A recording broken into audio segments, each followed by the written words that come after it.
What if I told you that during World War II, when armies froze to death by the tens of thousands, there was a simple trick, so effective, so low-tech, that soldiers swore it kept them warm all night.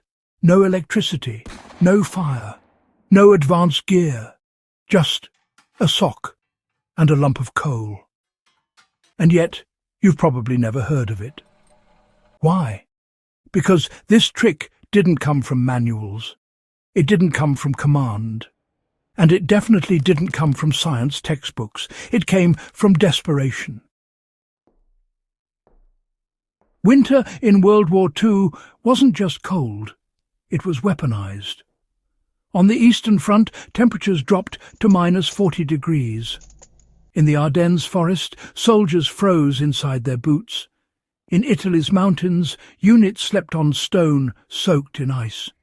Frostbite crippled entire divisions. Trench-foot rotted flesh down to the bone. Men didn't just die fighting, they froze to death quietly, in the dark.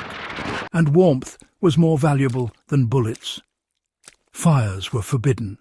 A single flame could expose a position.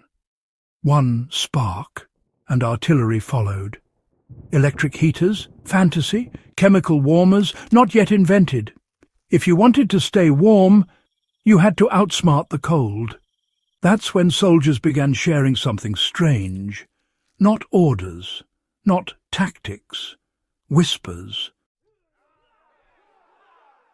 Somewhere, no one knows exactly where, a soldier tried something unusual. He took a small piece of coal, still warm, but not burning, wrapped it in cloth, slipped it into a sock. Then he placed it near his chest or between his thighs, inside his bedroll. Hours passed. The coal didn't flame, didn't spark, but it held heat, all night. By morning, the coal was still warm. Coal isn't magic, but it has a secret. Coal is an incredible thermal mass. Once heated, it releases warmth slowly, steadily, for hours, unlike metal, which cools quickly, unlike wood, which burns too fast.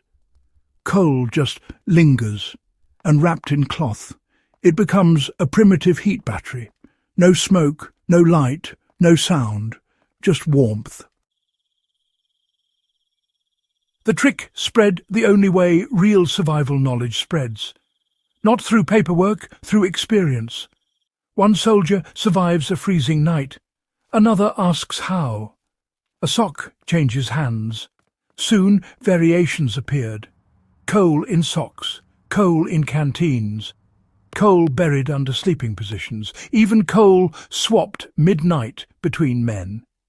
Officially, this trick never existed. Unofficially, it saved lives. Here's where things get interesting. Military doctrine doesn't like uncontrolled solutions. Coal sock heaters were unregulated, improvised, dependent on scavenging, and most importantly, they came from soldiers, not command. No patents, no supply chains, no credit. So the trick faded, not because it didn't work, but because it didn't belong to anyone.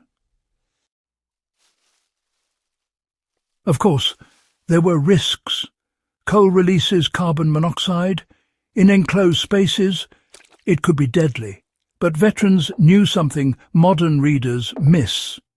This wasn't burning coal. It was preheated coal. No flame, no combustion. Used carefully, it was safe. Used recklessly, it was fatal. Which meant the trick required something else. Judgment. After the war, technology exploded. Electric blankets, chemical warmers, synthetic insulation. Old tricks were labelled primitive, unsafe, obsolete. But here's the uncomfortable truth.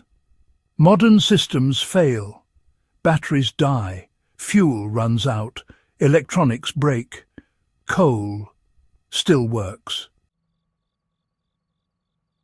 Today, survivalists and historians quietly talk about the coal sock again. Not on mainstream channels, not in manuals, but in forums, in footnotes, in oral histories, because once you understand it, you realize something unsettling. We didn't invent survival. We forgot it. So, ask yourself, in a world obsessed with high-tech solutions, what other life-saving knowledge has slipped through history's fingers? What else did desperate people learn that never made it into textbooks?